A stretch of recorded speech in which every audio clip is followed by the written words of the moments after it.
On arrive au terme de ce grand rendez-vous, de ces 3 jours. On a un mot de conclusion qui est partagé par 3 d'entre nous. Je donne la parole tout de suite à Muriel Boucher de la Fondation IDEA. Muriel, quelques mots de conclusion de ta part. Ben voilà, je tiens tout d'abord à dire que c'est vraiment un honneur pour moi d'avoir été invité ici devant une telle audience. Et je trouve que c'est une excellente idée d'avoir organisé cette conférence parce que l'évaluation, c'est la base de tout. François-Xavier a parlé d'IDEA. Donc IDEA, je vais décrire un peu ce que c'est quand même. Donc c'est c'est la fondation IDEA SBL. Et donc c'est quasiment l'unique think tank, si vous voulez, l'unique laboratoire d'idées au Grand-Duché de Luxembourg. Et donc, qui dit laboratoire d'idées, dit quand même quelque part de l'évaluation, hein, parce que ça fait quand même quasiment partie de l'ADN d'un laboratoire d'idées. En même temps, je ne peux quand même pas prétendre que nous sommes des spécialistes très pointus des méthodologies, des techniques d'évaluation. Mais c'est sûr que l'évaluation est importante quand même pour nous, et c'est important en général, c'est essentiel pour la société, pour les différents pays. On a procédé à de l'évaluation chez nous, mais c'est plutôt d'un point de vue macroéconomique. C'est par exemple pour voir un peu, essayer de déterminer quelle est l'efficience comparée, par exemple, des dépenses publiques par rapport à d'autres pays. Enfin, vous voyez, ce genre de choses. Et sinon, qu'est-ce qui ressort de cette expérience de notre laboratoire d'idées en matière d'évaluation? Je dirais 3 choses, en tout cas, je retiendrai 3 éléments. Un premier élément, c'est l'importance de l'évaluation ex post, hein, que ce soit l'évaluation de projet ou l'évaluation de projet ou d'investissement public. Donc, l'évaluation ex ante, ça va de soi. Hein, il faut évaluer un projet avant de commencer. Ça va quand même de soi. Et l'évaluation ex post, soit directement après la finalisation d'un projet ou même quelques années après, c'est vraiment d'une importance considérable. On le comprend facilement quand on parle d'investissement public, par exemple. Si on pense à un pont, on a planifié, on avait des objectifs. Il faut voir si le pont est réellement fréquenté. Il faut voir quelle est la solidité. Est-ce qu'après quelques années, il y a des fissures? Donc, il y a une évaluation technique aussi. Il y a une évaluation économique. L'évaluation économique comporte, par exemple, quelle est l'importance des coûts d'entretien? Est-ce que c'est conforme à ce qu'on avait imaginé au départ? Et je pourrais continuer la liste. Je pourrais poursuivre comme ça pendant quasiment des heures. Enfin, je ne sais pas si j'aurais personnellement la capacité de faire ça, mais enfin, vous imaginez que la liste peut être potentiellement très longue. Et on peut imaginer une telle liste d'évaluation ex post, donc de détails sur l'évaluation ex post, de données, pour un projet donné, pour un ensemble de projets, des projets qui peuvent être assez différents. Il peut s'agir du pont, d'une autre sorte de pont, d'un bâtiment. Donc, il peut y avoir plein de projets potentiels qui feraient l'objet d'une évaluation ex post. On peut aussi faire une évaluation qui transcende les frontières nationales. Donc, ça peut faire potentiellement un ensemble de données tout à fait considérable. Et on voit bien que ça peut devenir tellement considérable, ça peut devenir une sorte de chaos en quelque sorte, hein. Une sorte de melting pot difficilement interprétable par un esprit humain, par un cerveau humain, d'où l'apport potentiel, à mon avis, de l'intelligence artificielle. Donc ça permettra à l'avenir, je pense, de procéder à une évaluation ex post beaucoup plus riche des différents projets et des interrelations entre les projets, et quelque chose qui dépasse de loin l'entendement humain. Donc c'est un processus de learning en quelque sorte, hein. Ça revient souvent comme terme en intelligence artificielle. Ce learning permet, sur l'évaluation ex post, permet d'alimenter évidemment l'évaluation ex ante. Donc ça permet d'avoir, à partir de là, d'avoir une meilleure conception dès le départ des différents projets, hein. Donc c'est pas juste comme ça quelque chose de théorique. Et donc c'est vraiment très important d'avoir une bonne coordination de l'évaluation ex ante, de l'évaluation ex post. Et je pense même qu'il faudrait prévoir des exigences légales minimales en termes d'évaluation, en tout cas pour les grands projets. Donc là, c'est un premier point, je souhaite souligner. Un deuxième point, c'est quelque chose qui est apparu aussi dans nos évaluations, macroéconomiques certes, mais ça apparaît quand même aussi à ce niveau-là. C'est l'importance absolue du choix des indicateurs d'efficience ou d'efficacité. Par exemple, je vais vous donner un exemple concret, hein. Par exemple, on veut évaluer l'efficacité, l'efficience des services de police, par exemple. Si vous choisissez un seul indicateur, par exemple le nombre de cambriolages, qu'est-ce qui va se passer?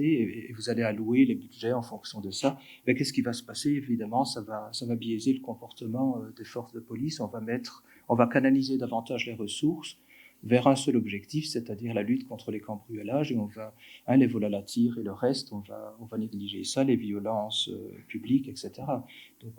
Donc tout ça parce que vous n'aurez pas bien choisi vos objectifs. Donc il faut des objectifs bien sélectionnés, il faut des objectifs qui couvrent suffisamment le champ que vous voulez analyser. Mais ça signifie aussi qu'il faut énormément de données pour cela. C'est facile à dire qu'il faut bien couvrir le champ, mais ça signifie qu'il faut vraiment une profusion d'indicateurs, pas seulement une petite batterie d'indicateurs, il faut qu'ils soient bien choisis.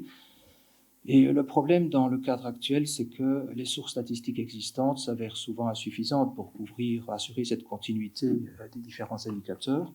D'où encore une fois l'apport potentiel, à mon avis, de l'intelligence artificielle dans ce domaine-là. Je pense par exemple à l'Internet scraping, de l'intelligence artificielle qui peut aller rechercher de l'information sur Internet. Enfin, évidemment, il faut un contrôle humain, et je pense aussi aux collectes de données, peut-être en temps réel même, la collecte de données auprès du grand public.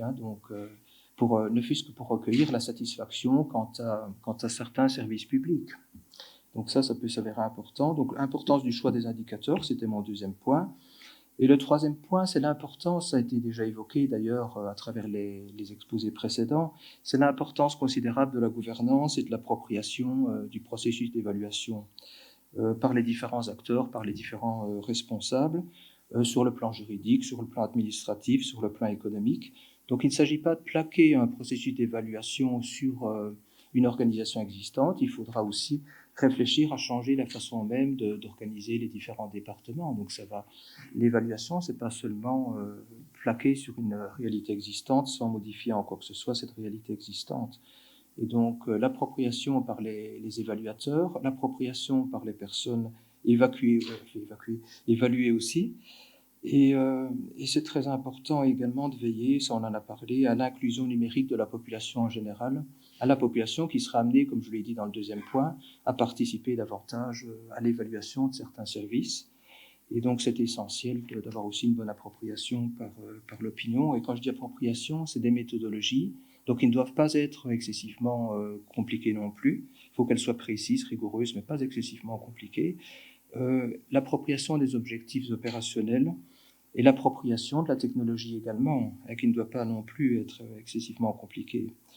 Donc voilà, ce qui me semble important également dans cette perspective de gouvernance, c'est la création de centres d'expertise. Donc là, pour le coup, on a une certaine centralisation de centres d'expertise, mais qui sont capables de bien capturer, de bien restituer les spécificités du terrain et les spécificités des différents pays. Bon, on sait par exemple à quel point le Luxembourg est spécifique à beaucoup d'égards.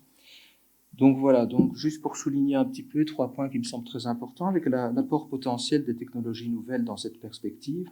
Donc un apport qui est potentiellement très important, avec beaucoup d'opportunités potentielles, mais aussi et là, M. Ségonnet a bien attiré l'attention sur pas mal de ces aspects, sans doute de façon plus complète que je ne pourrais le faire, mais il y a beaucoup de biais potentiels, beaucoup de risques potentiels aussi.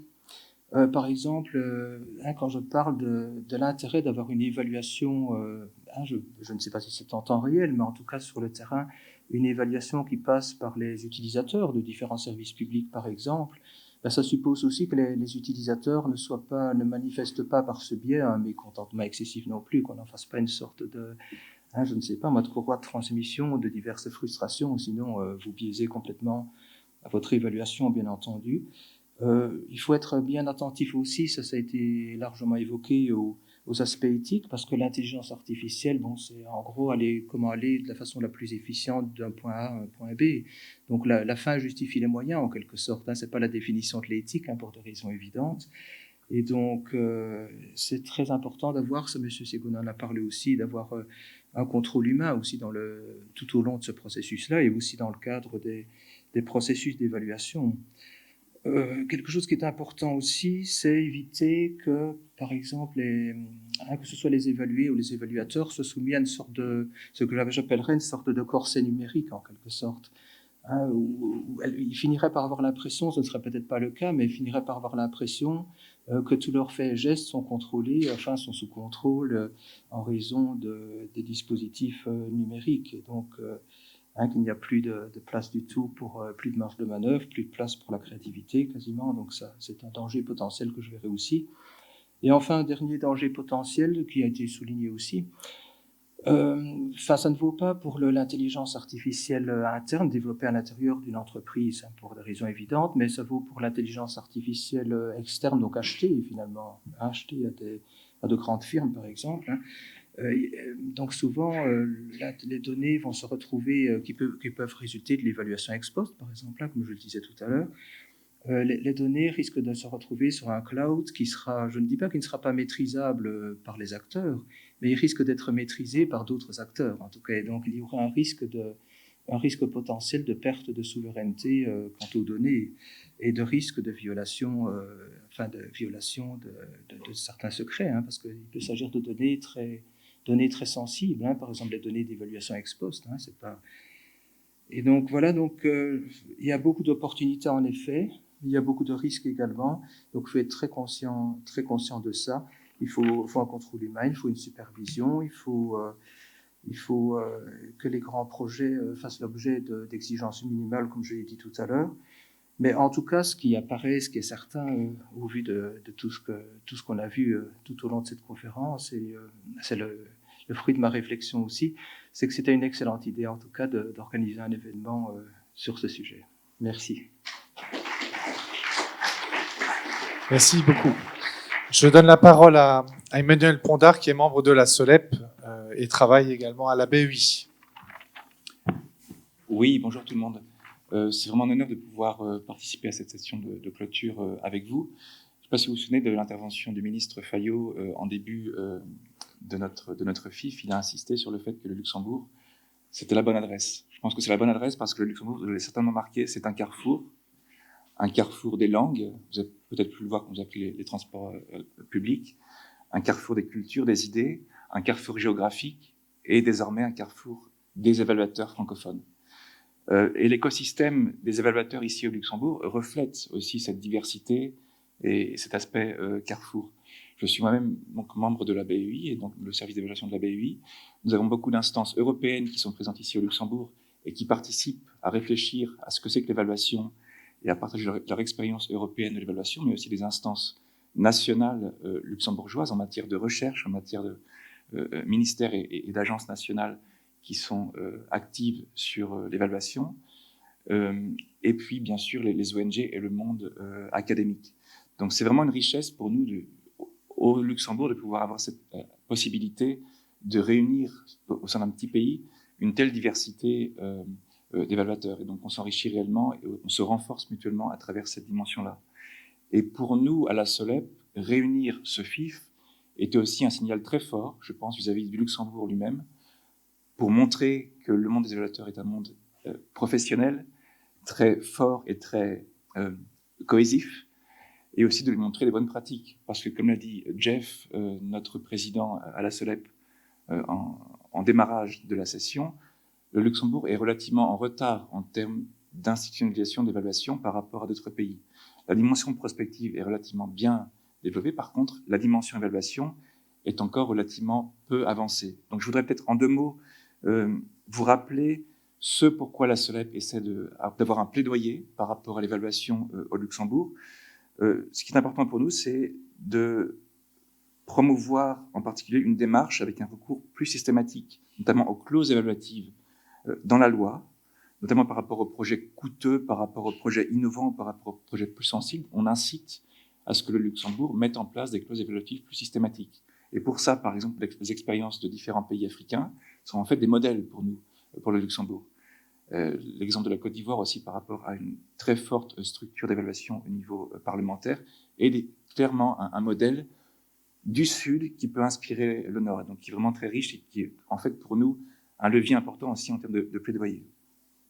Nous promouvons aussi la publicité des évaluations pour qu'elles soient connues et potentiellement diffusées au Luxembourg. Nous promouvons aussi la création d'un organe administratif pour centraliser et suivre les évaluations sectorielles, pour que se crée une réelle professionnalisation, une compétence et un vrai hub en termes de connaissances évaluatives. Un autre élément important, c'est de renforcer aussi les connaissances, voire de former notamment les décideurs publics. Je vois notamment le professeur Poirier qui mène des actions très fortes auprès des parlementaires pour créer une meilleure connaissance et renforcer les compétences des parlementaires en matière évaluative. C'est quelque chose que la SOLEP essaie vraiment de promouvoir. Et puis, nous essayons aussi avec la SOLEP de promouvoir la meilleure prise en compte de la dimension numérique dans l'évaluation. Donc, raison pour laquelle ce type d'échange et de forum est vraiment pour nous aussi une force de proposition, et nous allons explorer les idées de recommandations effectivement à promouvoir auprès du Luxembourg. Donc, un grand merci pour vous, pour nous donner ces idées, ces exemples et ces modèles que nous pouvons promouvoir et répliquer potentiellement au Luxembourg. Maintenant, quelques mots par rapport à ce que j'ai pu, moi, apprendre sur cette session numérique et évaluation. Ce qui nous fait nous réveiller la nuit, je pense, en tant qu'évaluateur, c'est réussir à optimiser ce triptyque entre fournir une évaluation à temps, fournir une évaluation crédible par rapport à ces méthodes et fournir une évaluation utile. Et par rapport à ça, l'intelligence artificielle, je pense que c'est aussi des échanges qu'on a pu avoir, va nous faciliter beaucoup de choses en termes de temporalité, fournir une réponse beaucoup plus rapide aux décideurs, potentiellement aussi en termes d'efficience, bien sûr une réponse à un moindre coût, et peut-être une réponse plus utile parce qu'elle est basée sur une base d'information beaucoup plus large. Mais ce que je ressens aussi, c'est qu'il y a une espèce de dualité du point de vue des évaluateurs, ou une perception d'un risque par rapport au fait effectivement que ces outils pourraient éventuellement nous remplacer. Je pense qu'il est important de se positionner aussi par rapport au passé, par rapport aux autres révolutions qui ont pu avoir lieu, les révolutions industrielles par exemple, qui ont vu parfois le remplacement d'artisans par des industries et par des robots. Donc, je pense qu'il est important d'avoir conscience de ce risque, du point de vue des évaluateurs, de prendre conscience de ce risque et de le prendre à bras-le-corps et d'insister pour nous, en tant qu'évaluateurs, sur qu'est-ce qui fait notre valeur ajoutée par rapport aux décideurs. Le décideur qui pourrait être tenté de choisir plutôt l'intelligence artificielle pour avoir une réponse plus rapide, plus efficiente par rapport à des besoins de court terme. Comment nous, évaluateurs, on apporte quelque chose de plus humain, quelque chose de plus construit, de plus transparent et de plus fiable.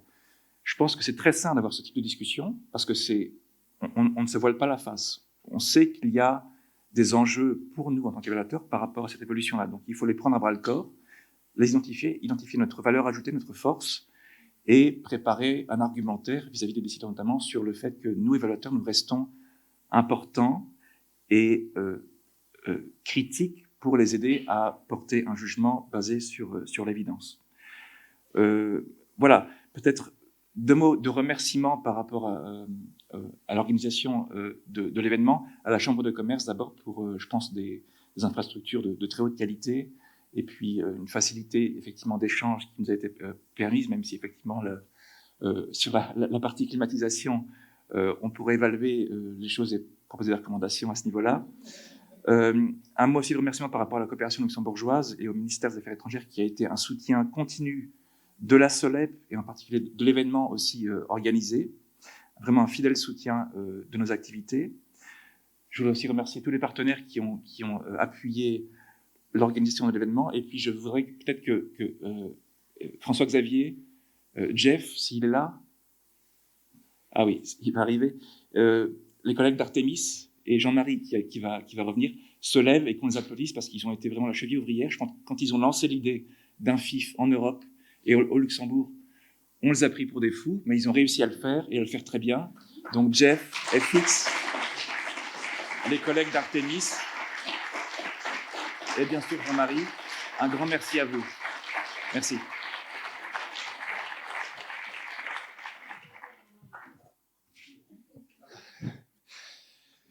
Le mot de la fin, Monsieur le Président, avec certainement une couleur encore plus spécifique de clôture. Sortez les mouchoirs, on va peut-être se mettre à pleurer. Merci. Je vais peut-être commencer par les remerciements pour ne pas les oublier, n'est-ce pas? Et surtout parce que les concernés, qui, comme on l'a vu pendant tout le forum, n'aiment pas beaucoup la lumière, sont présents. C'est vrai que les partenaires techniques et financiers nous ont accompagnés, et il faut leur dire merci. Les associations nationales d'évaluation qui font des efforts pour être toujours là, pour être présentes. Les congressistes qui n'en font pas partie, mais qui veulent bien rejoindre les associations nationales de leur pays. Les autorités luxembourgeoises, la Chambre de commerce, avec ce magnifique cadre. Moi, je viens d'un endroit où il fait chaud, donc je préfère cette température. Et vraiment, je fais double emploi, je m'en excuse, qu'on donne une ovation méritée à la SOLEP et à son équipe. On peut le faire même en se levant. On peut se lever, pourquoi pas? Oui, on peut se lever. On peut se lever, oui. Merci.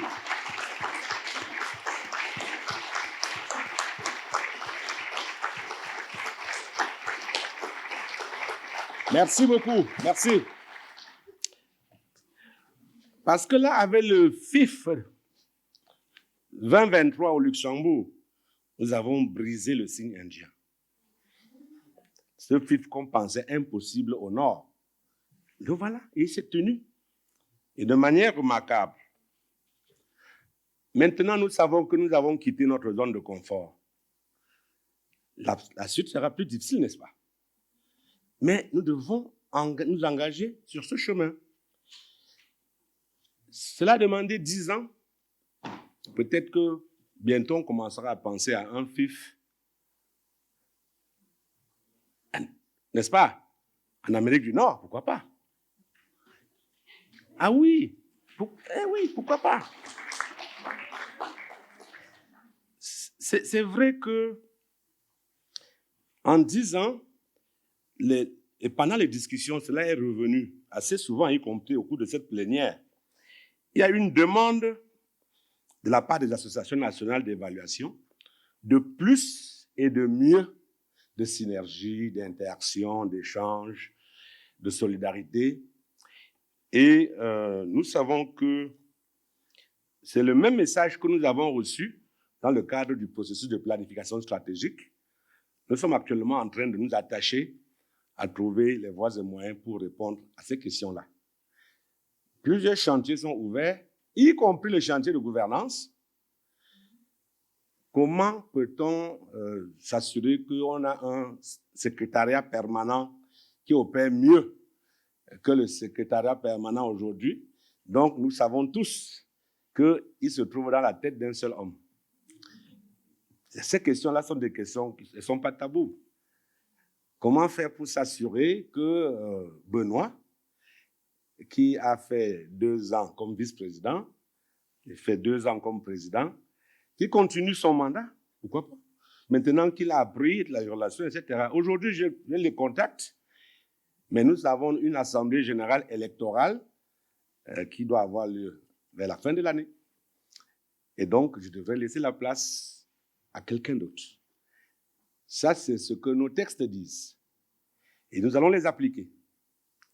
Maintenant, le chantier de la gouvernance étant ouvert, nous encourageons les associations nationales à candidater pour entrer au conseil d'administration, pour entrer au bureau, et comme ça permettre d'infléchir le cours des choses dans le sens qui est souhaitable. Peut-être c'est intéressant de signaler les avancées notoires en matière d'institutionnalisation de l'évaluation. Nous avons suivi les témoignages depuis le premier jour de ce qui se fait dans les pays en termes de dynamique, en termes d'avancée, en termes de changement dans les pratiques institutionnelles, en termes de mise en place de départements ministériels, de cellules d'organes, en termes d'appropriation par les parlements de cette question d'institutionnalisation. Je pense que c'est à saluer. C'est-à-dire que nous allons dans la bonne direction. Ça, c'est vraiment une dynamique positive et encourageante. Oui, nous avons peur de l'intelligence artificielle, oui. Mais ce qui est sûr, c'est que l'évaluation seule fait peur, même sans intelligence artificielle. Et oui, c'est pour ça que personne ne souhaite être évalué, à part les personnes qui commandent les évaluations, ils n'ont pas de problème. Mais à partir du moment où il faut évaluer le travail de quelqu'un, la température change. C'est pour ça que nous pensons que c'est important que l'aide publique au développement inscrive dans son agenda des actions qui peuvent permettre de réduire les peurs. Nous avons vu cela aujourd'hui dans les panels, effectivement, tous les efforts qui sont menés pour que l'évaluation soit utile, que l'évaluation soit au service de la personne évaluée. Et donc, c'est vers ce mouvement, mais il faut continuer, nous pensons. Nous pensons que l'aide publique au développement doit accompagner le renforcement des compétences. Tant que nous n'aurons pas de bonnes compétences, et nous avons vu en plus de ça des compétences émergentes, nous n'avons pas encore les anciennes, hein? Mais on a besoin de plus encore.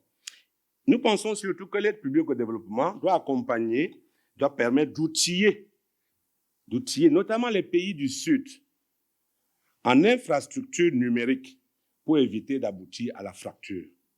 La fracture numérique serait un problème sérieux.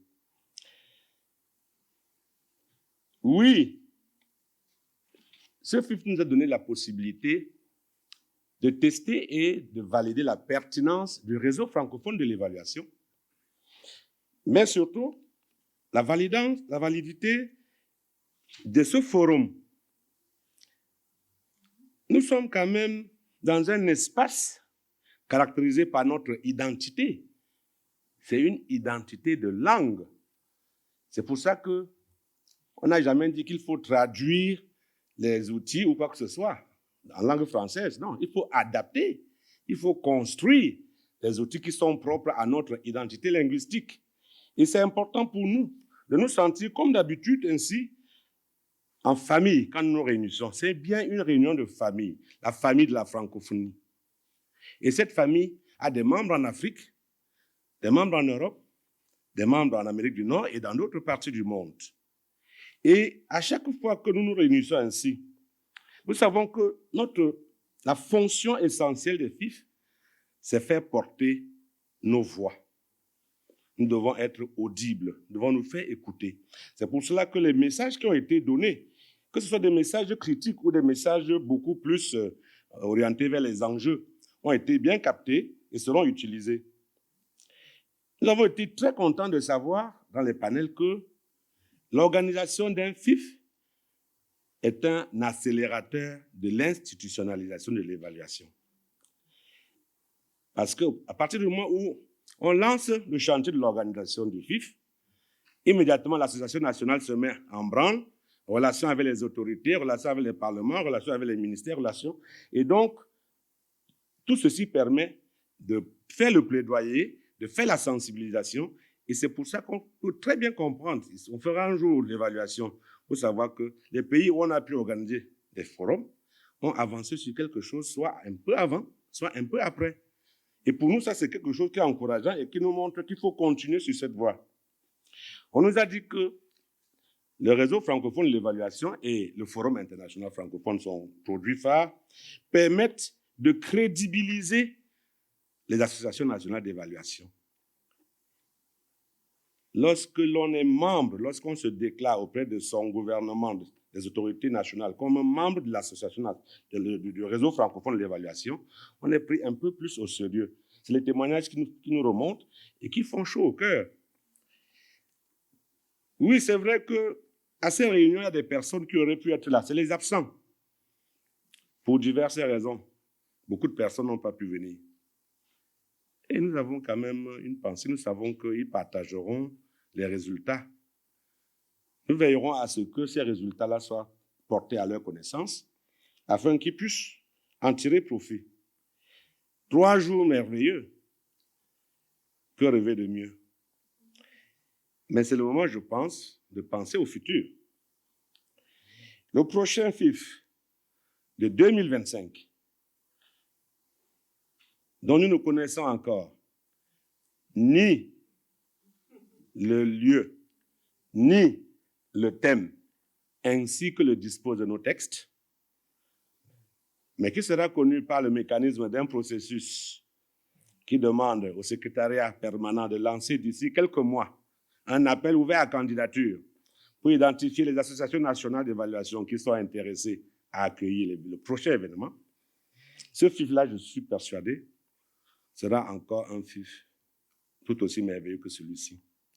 Rendez-vous en 2025. Vive la coopération internationale.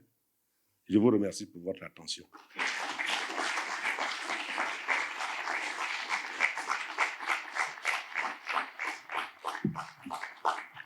Donc, la Solep, pour clôturer ce formidable FIF, va vous inviter à un verre de l'amitié à Clausen.